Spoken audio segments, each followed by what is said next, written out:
in order to be an effective leader, you have to develop a lot of skills. It's a long journey to an effective leader. Now, leadership in general is something that we're trying to figure out every single day. You're never going to arrive as a leader.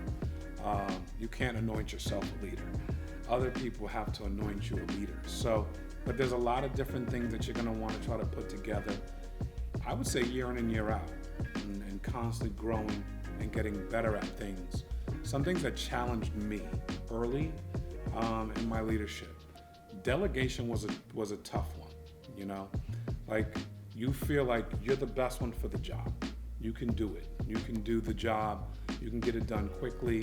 You know, if you hear the saying, if it's gonna get done, I gotta do it myself. Well, that's a very poor leadership statement when you start building something decent size, because you're going to have to find people you can trust and delegate to them. How do you find out if you can trust them? You trust them. You gotta give them some tasks. You gotta give them some assignment. You gotta give them some rope. And what you're trying to do is see how they can handle the rope you give them. What you're trying to find out is you're always looking for your people. You're always looking for the people that you want to grow with, the inner circle, the inner core, the people you can trust, the people that you can depend on. You need that. There's all this self-made stuff, I don't know what you're talking about. There's a lot of people that come along the journey with you, that are part of the team, that are part of the mission, that are part of the cause, that want to see things move in the right direction. And you're looking for that. And in delegation, for me, what I found was, at first, I would not want to delegate. And then I delegated too much. And so there was a happy median. Like, you know, when I hired an assistant once, I gave them access to the entire bank account in a very short period of time. Not wise.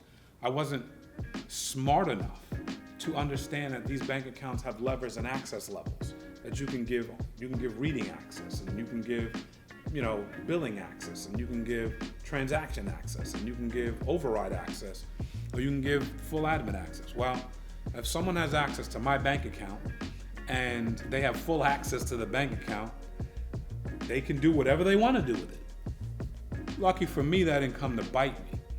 But that's a lot of access. I mean, you should be at some really high trust levels before you dole out that kind of access. And then another thing that I kind of would expose myself with is like all my passwords. Hey, here's my passwords. That's too much. So if you want to give access to your passwords to the right person so they can do their job, change the passwords first and then give them access to it. This way it's not hurting you. You understand where delegation, you have to find the dial for you that works in the season that you're in business, but it also should be with the people that you trust in business. You can't just bring someone in because they said they had good intentions and give them access to everything. It doesn't work like that. You do interview for intentions. So certain positions you're interviewing differently because of the access that they need. But accesses should be controlled. And so understanding how this works. Another side of delegation is you have all these tasks. These tasks pay you the most money. These tasks pay you. These tasks pay you less. These tasks pay you the little.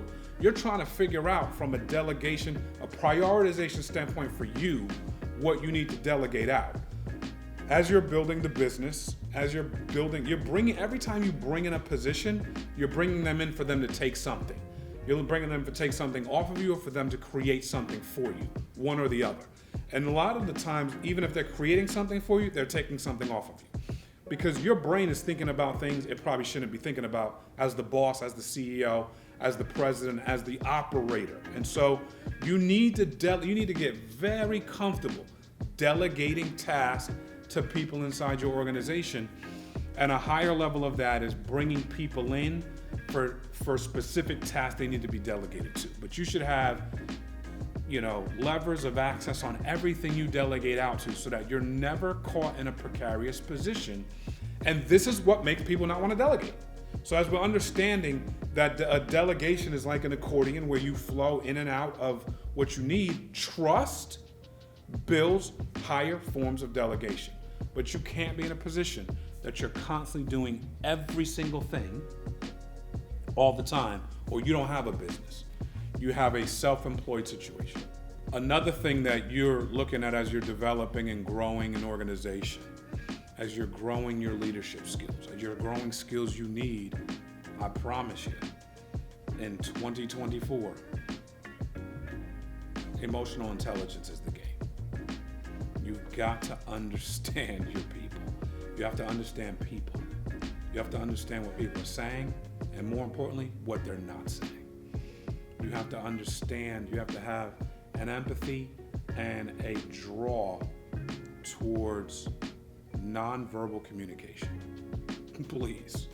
Because a lot of things are happening day to day, day in and day out, in one-on-ones, in group meetings, in, larger group meetings, small group meetings. You got to look at this thing and see, what people are saying. I'm a big, let's give people the opportunity to speak their piece. Let's give everyone an opportunity to open up the floor. Let's collaborate. Let me hear what you have to say. I think that allowing people to think gives people ownership, and ownership helps with the overall building of an organization. But understanding what they're saying, like if you give someone the ability to think and the ability to voice their opinion, then you have to give them some rope when it comes to decision making in their department, decision making, especially in the tasks that they're doing. I feel that watching and aiding to people's progression is massive, but it's not just metrics. It's not just KPIs. And so understanding what people are dealing with. If people will open up to you what they're dealing with at work, what they're dealing with deliverables, what they're dealing with colleagues and, cross departmental association. What is it that they're trying to accomplish within their deal, within their position, within their department? Where's the conflict? Where are the walls? And trying to be an aid to break down walls consistently. The best people are trying to break down their own walls inside their own deal, and they're trying to work through it, but not everyone is able to do that. So you have to watch, listen, learn, aid to continuously create solutions and do it in a way where they feel part of the solution. So you're constantly growing your EQ. You're constantly growing your listening skills, your soft skills, your ability to listen, your ability to empathize, your ability to approach multiple different situations, your ability to view situations. This stuff is massive as you keep growing and you keep getting better. And the last topic I'll discuss is healthy conflict resolution. This is where the marbles are won and where the marbles are lost. Everybody's dealing with stuff. People got home lives, they have relationship lives, they have work lives, they have personal lives, they have different things that they want to accomplish in and outside your four walls. And if you're not getting an idea of what these things are so you can help and aid with that, you need to understand the workplace is going to be a place where conflict takes place. I think conflict is good. I'll give you a scenario. I'm dealing with one person and I'm trying to get deliverables from them, and they're backed up from deliverables from another department.